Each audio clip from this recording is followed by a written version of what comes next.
Imana nashimwe cyane. Bene data mudukurikiranye, turashima Imana iduhaye umwanya kugira ngo tuganire nanone ijambo ry'Imana.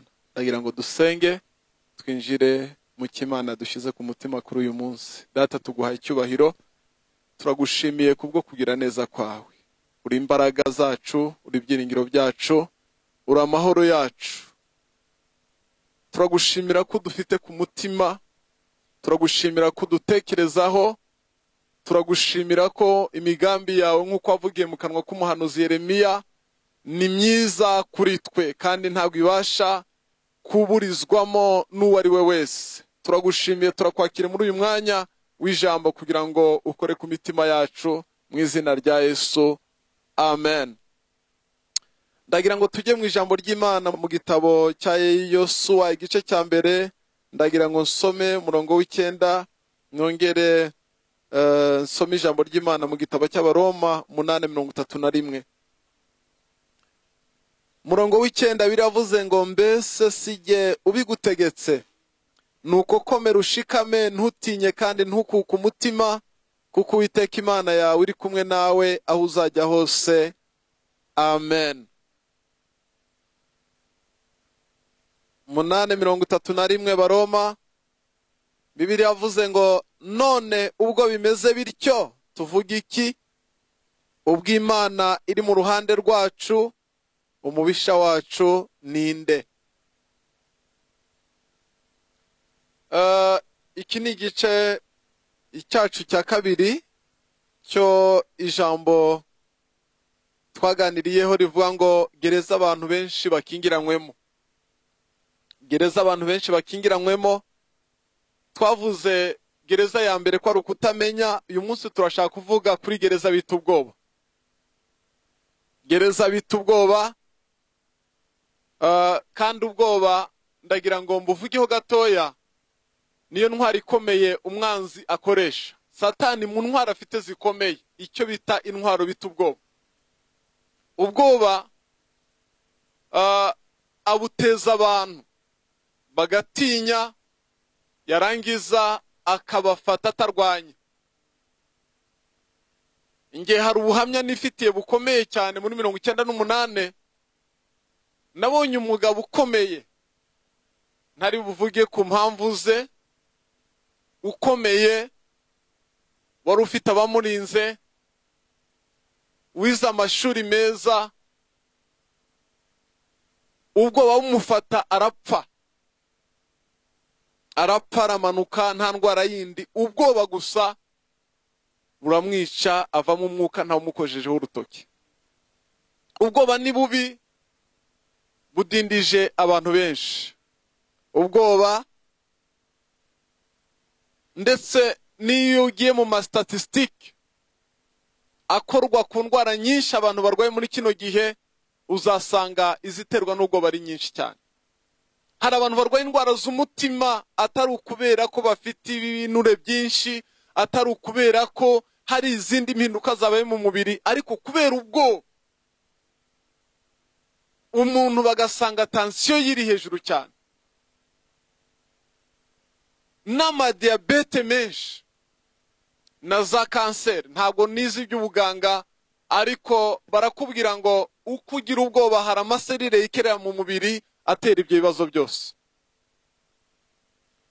Pawulo avuga ijambo rikomera avuga ngo, kuko tutahawe umwuka w'ubwoba udusubiza mu bubata, ahubwo twahawe imbaraga.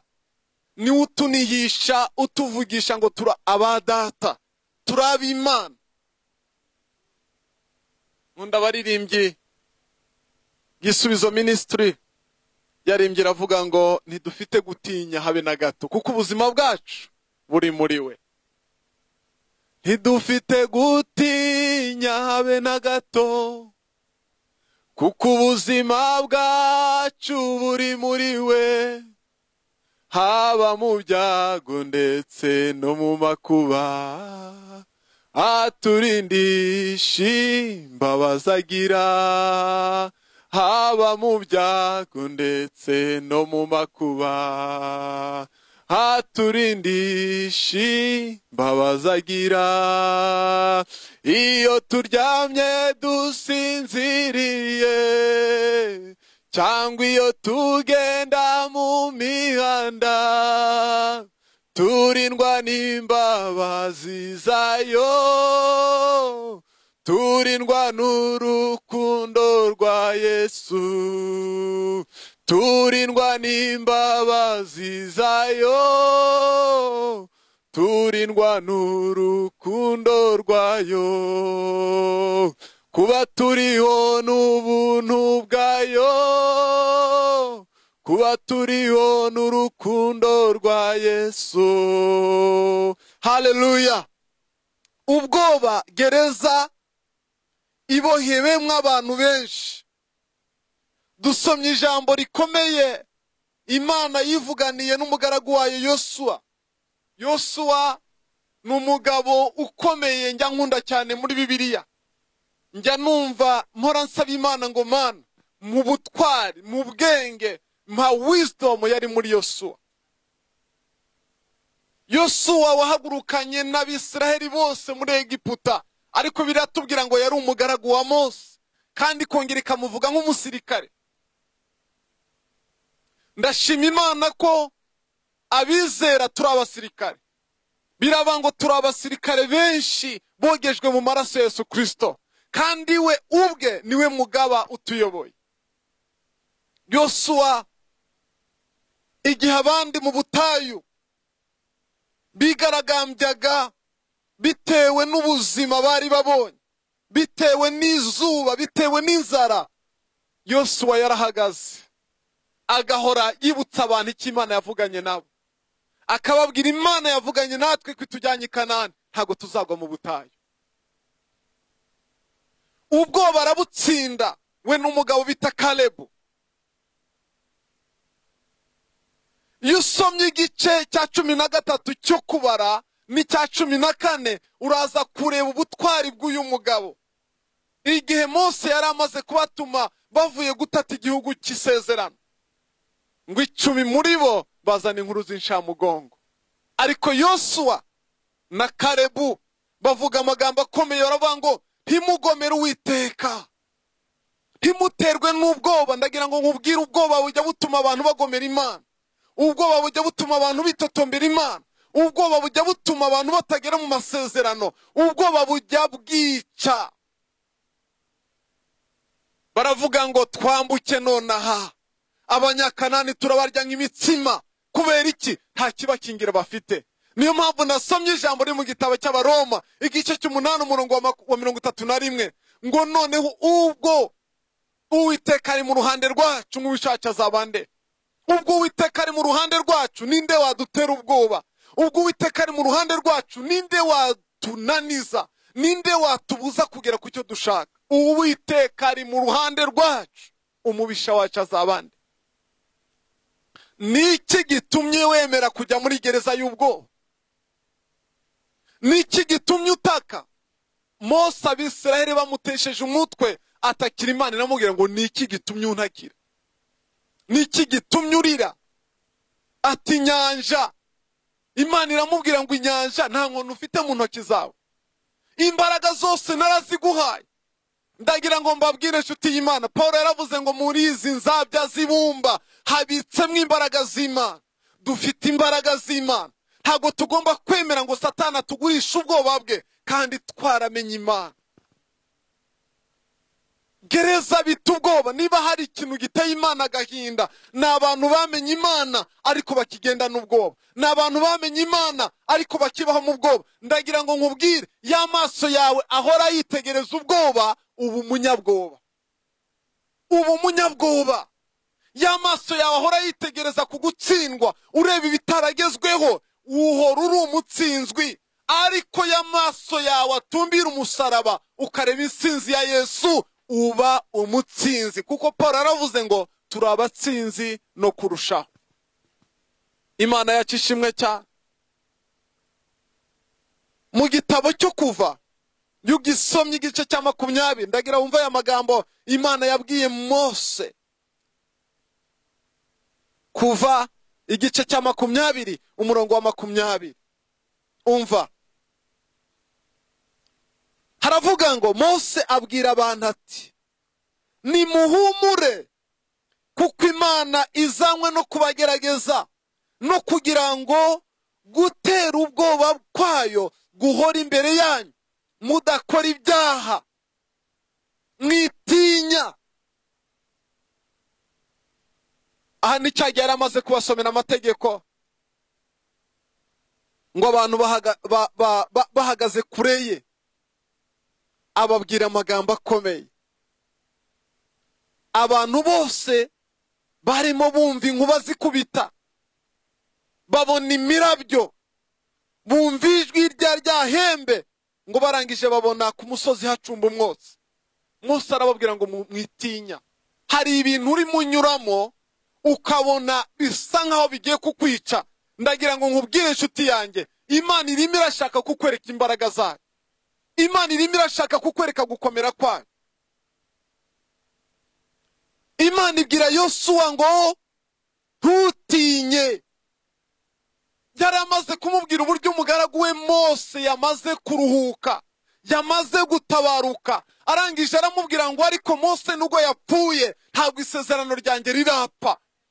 Hari ibyo ubona byatambutse, byaratambutse, ariko isezerano ry'Imana ku buzima bwawe ntabwo rirapfa.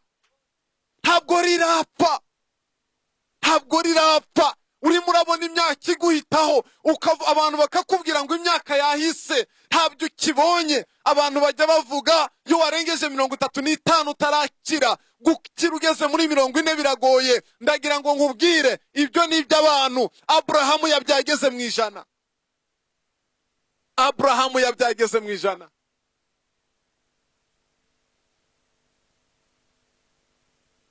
Birashoboka ko mu itangira ryawe ibintu byagenze nabi, ariko ndagira ngo nkubwire isezerano ry'Imana riracyahagaze. Yobu yararimenye, aravuga ngo ndagushima Mwami kuko umugambi wawe. Yavuze ngo iki? 42 umurongo wa 2, ngo nzi yuko ushobora byose kandi nta kibasha kurogoya umugambi wawe. Yesu ashimwe cyane. Yosuwa Imana iramubwira ngo mbese si jye ugutegetse. Yosuwa yumvaga bikomeye kujya kuyobora ubwoko bwagoye shebuja Mose, ariko Imana iramubwira ngo ni njye ugutegetse. Ntabwo uzagenda wenyine, nkuko nabanaga na Mose umugaragu wanjye niko nzabana nawe. Niko nzabana nawe. Niba hari ikintu kigomba kutumara ubwoba, nuko Imana itubwira ngo nzabana nawe. Nzabana nawe, nzagendana nawe. Nunyizera nzakwereka ubwizerwa bwanjye, nunyumvira nzakwereka gukomera kwanjye, nunkunda nzagukunda, nzakorana nawe iby'ubutwari. Imana ishimwe cyane. Imana irimo iramusezeranya, iramubwira ngo ntutinye, wowe ushikame kandi ntukuke umutima, kuko Uwiteka Imana yawe iri kumwe nawe. Ndagira ngo ngubwire ibigutera ubwoba ngo ndi kumwe n'Uwiteka. Arangije aramubwira mu gice cy'8 umurongo wa 1, mwumva icyo Uwiteka amubwiye. Uwiteka abwira Yosuwa ati, ntutinye kandi ntukuke umutima, jyana ingabo zose uhaguruka utere kuri Ayi, umenye ko shize umwami waho n'abantu be n'umudugudu we n'igihugu cye mu maboko yawe. Ibyo utinya Imana yamaze kubiguha. Ibyo utinya Imana yamaze kubishyira hasi ibirenge byawe. Yarebaga Ayi,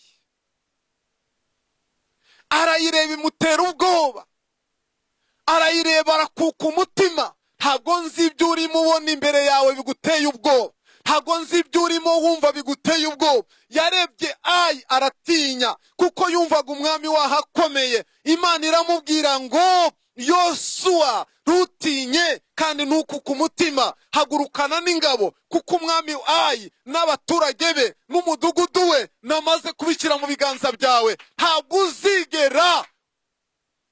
Imana itubabarire. Yesu, ntabwo uzigera urwana. Reka mbabwire inshuti yanjye, izo ntambara urimo ubona imbere yawe zikagutera ubwoba zamaze kurangira. Wowe nukujyayo gusa ugakora demonstration, nukujyayo gusa kugira ngo film ifatwe, ariko Yesu yarazirangije. Yaramubwiye ngo ayi ntuyibone ihagaze, yamaze kuriduka.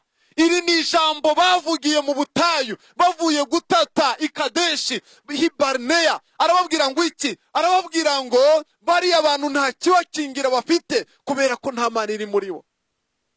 Niba ufite Imana kuko ukangishwa n'ibidafite Imana, niba ufite Imana kuki wumva uzapfura umukene, ubwoba bukagutera bw'ubukene? Kandi dufite Imana, dufite Imana bene data. Bwira subiza Satani ubwoba bwe, kuko akwita umunyabwoba Imana yarakwise intwari, kuko akwita umunyabwoba Imana yarakugize umwana wayo. Muzi ko turi abana b'Imana, ngo bamwemeye bose bakizera izina rye, yabahaye ubasha n'ubushobozi bwo kwitwa abana b'Imana. Ntabwo turi ibibyarirano, ntabwo turi abantu badafite identity. Twebwe turi abana b'Imana. Niwibarira iwanyu mu basinga no mu bega no mu banyiginya no mu maki no mu midugudu no mu masibo y'iwanyu, wowe uri umwana w'Imana. Gakondo yawe ni mu ijuru, sheke zawe ziva mu ijuru. Nubwo abantu bazikuzanira, Imana iba yazisinye bakazizana. Imana ishimwe cyane. Dufite ubuhamya bukomeye cyane. Imana iratugaburira, Imana iratwambika. Nari musoma ijambo rikomeye muri Matayo igice cya 6. Matayo igice cya 6 uhereye ku murongo wa 25 kugeza kuri 30, aho Yesu atwihaniza kutiganyira twibaza ngo tuzarya iki, tuzambara iki. Aduha urugero rw'inyoni zitabiba, zidahinga, zitagira ibigega, n'uburabyo Imana yambika tukabukunda ko bwambaye neza. Aravuga ngo igaburira inyoni ikambika n'uburabyo, izabuzwa n'iki kubatunga mwebwe abitiriwe izina ryayo? Ndimo ndavugana nawe, we wakijijwe, we wamenye Imana, ndetse nawe utarakizwa, kuko isezerano ry'agakiza ni iryawe n'abana bawe. Niko Petero yavuze. Ubwoba bwisha abantu benshi cyane. Abantu benshi bafite ubwoba bw'amateka y'inkomoko yabo, amateka y'inkomoko yabo. Agasubiza amaso inyuma akareba iyakomoka.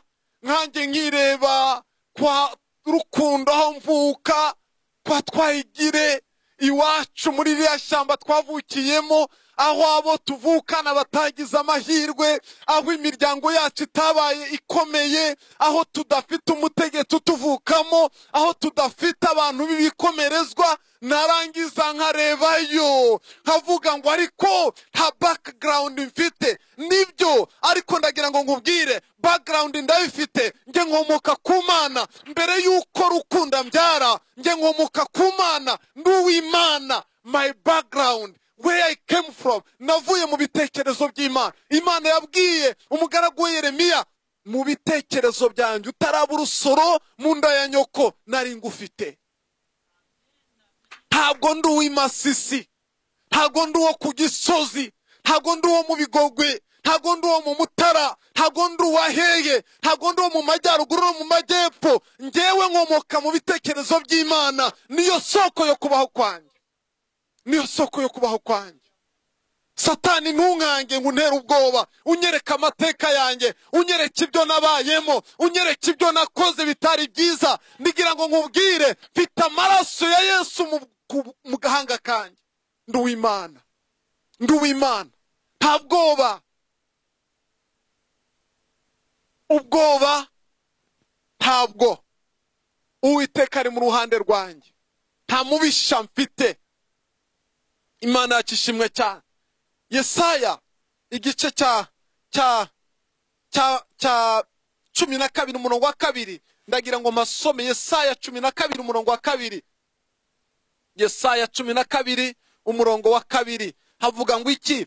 Haravuga ngo dore Imana niyo gakiza kanjye, nzajya niringira ne gutinya, kuko Uwiteka Yehova ari we mbaraga zanjye n'indirimbo yanjye, agahinduka agakiza kanjye. Imana yacu ishimwe cyane. niwe gakiza kanjye.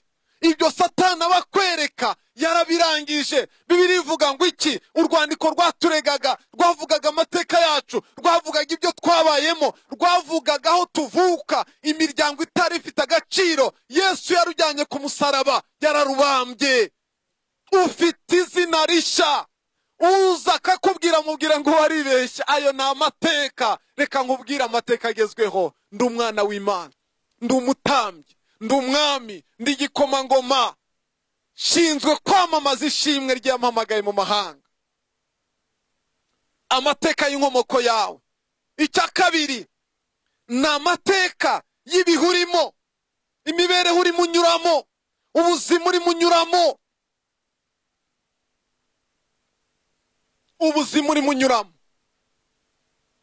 Umunsi umwe Yesu arimo atambuka agera ku murwayi wari ku kidendezi amaze imyaka myinshi. Arangije aramutakira, undi aramubaza ngo urashaka iki? Ngo urabona ngo abandi ikidendezi kihindurije babona ababanagamo, nyamara Yesu yararaho, ariko amateka y'ibyo yanyuramo yaramuboshye ari muri gereza. Yesu aramubwira ngo uvuge icyo ushaka, ndashaka gukira. Aramuhagurutsa aragenda. Ndagira ngo nkubwire inshuti yanjye, amateka urimo unyuramo ntagufunga amaso. Reba gukora kw'Imana. Hari Imana igihindura amateka, fokasinga muri yo. Icya gatatu ni ubwoba bw'ibyo ubona. Ibi byo mvuga, ibihe urimo unyuramo haza ibyo ubona.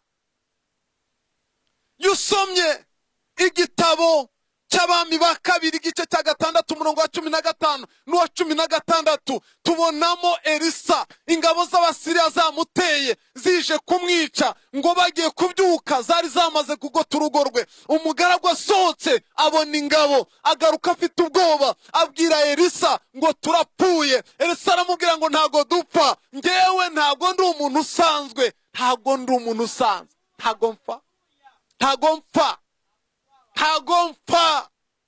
Undi aramubwira ngo niki kikubwira kudapfa? Uzi biri hano hanze? Aramubwira ngo biri hanze, nge ndi mu nzu. Ntabwo turi hanze, nkiri hanze bimfite ububasha, ariko uyu munsi ndi muri Yesu, ndi muri Yesu. Haba mu byago ndetse no mu makuba, aturindisha imbabazi agira. Aramubwira ngo bariya ni amaboko y'abantu, ariko uwo turi kumwe, abo turi kumwe barakomeye. Ariho mu Elisa yasengeye uyu mugabo ngo ave muri gereza yo kubonesha amaso y'umubiri, ave mu bwoba. Arangije aramuhumura, ngo agiye kubonabona ingabo ziri ku magare yaka umuriro. Arangije arahumurika. Ibyo ubona ntago mbizi, ibyo uri kunyuramo ntago mbizi. Mu rugo rwawe, mu bana bawe, mu mudugudu utuyemo, bizinesi zawe zarahombye, abantu bakuvuyeho, abo wakunze ugashyigikira bamaze kugutera umugongo. Ndagira ngo nkubwire mwene data, reba Yesu. Abantu baba mu ruhande rwawe bakakuruha, abantu bagushyigikira bakakuruha, abantu bakurwanya nibyo, ariko Imana iri mu ruhande rwawe irabaruta. Ubwoba bw'ibyo ubwirwa. Bwana sifiwe. Ibyo ubwirwa. Iyo usomye igice cya 17 cya Samweli wa mbere, uhere ku murongo w'10 n'uwa 11, tubonamo inkuru z'Abisirayeli n'Abafilisitiya. Ariko ndavuga ku gihanda kimwe bita Goliyati, ngo kivuze hejuru y'Abisirayeli, umwami n'ingabo ze bose bakajya kureba aho bapfunda imitwe mu myobo, kubera ibyo babwirwa. Na yahe majwi wumva? Yo wumva amajwi yo muri iyi sadutera ubwo, utarumvise ijwi ry'Imana urahungabanya. Ariko reba mu Dawidi ahageze Dawidi, uhere ku murongo wa 22 umanuke. Dawidi ahageze aravuga ngo niki kibateye ubwoba? Ntago muzi ko dufite Imana, turi ubwoko bw'Imana. Umuntu utarakebwe ni kubereka gutinyisha. Mwene data, ntago nzi kiri kugutera ubwoba, amajwi urimo ubwirwa, ariko ubwoba ntabwo ari umugabane wawe. ubwoba ntabwo ari umugabane wawe. Ubwoba bw'ejo hazaza. Abantu barimo barareba babyutse, ariko barimo baribaza ngo ejo bizagenda gute, abana banjye bizagenda gute, ese nzubaka nanjye. Muri Kigali ko birimo bikomera, mu mahanga ko birimo bikomera, isi yose ifite ibibazo, abanungaga barahombye, abari bafite akazi karatakaye. Nzabahone. Bibiri ijambo ry'Imana ritubwira gute? Kubaho kwacu buri mu biganza by'Imana. Niyize ejo hawe, niyize ejo bundi hawe, niyize ikizagutunga, niyize ikizakubeshaho, niyo Mana. Ndagira ngo nkubwire, reka ubwoba muri uyu mwanya, reka ubwoba, kubita hasi amajwi y'abadayimoni, bwira Satani ngo ntabwo ari wowe ugena ejo hanjye. Ejo hanjye hari mu kiganza cy'Imana. Ejo hanjye hari mu kiganza cy'Imana. Gereza bita ubwoba ntabwo ari umugabane wacu. Gereza bita ubwoba. Ndagira ngo mbabwire, Bibiri ijambo ry'Imana riravuga ngo abanyabwoba n'abatizera ntabwo bazigera bagera mu ijuru. Urugero n'urw'Abisiraheli, bagize ubwoba bw'ubutayu, bagira ubwoba bw'izuba, bagira ubwoba bw'abanzi, bitotombera Mose n'Imana, barimbukira mu butayu. Urashaka kugerayo? Urashaka kuzagera mu ijuru? Reka ubwoba. Petero na Yohana barabatinyisha, barababwira ngo nimureke kuvuga muri iryo zina, kuko nimurikomeza turabica. Barangije barababwira ngo ntidushobora kwiyumanganya kureka kuvuga ibyo twumvise. Ibyaba byiza twapfa, ntabwo twebwe tugitinya gupfa. Abamaze kumira ijambo ry'Imana nta kibatinyisha, ntabwo dutinya. Saduraka, Meshake na Abedenego babereka umuriro, barabwira ngo ntabwo dutinya. N'uyu munsi hari intwari muri kino gihugu zirahari, baretse byose, banze kumva ibyo abantu babatinyisha, bahagarara ku Imana ivugana nabo. Uyu munsi barakibonye, abandi baragitegereje, natwe turagitegereje. Ntabwo tuzigera duseba, turacyahagaze dutegereje gukora kw'Imana. Imana ishimwe cyane, izabikora.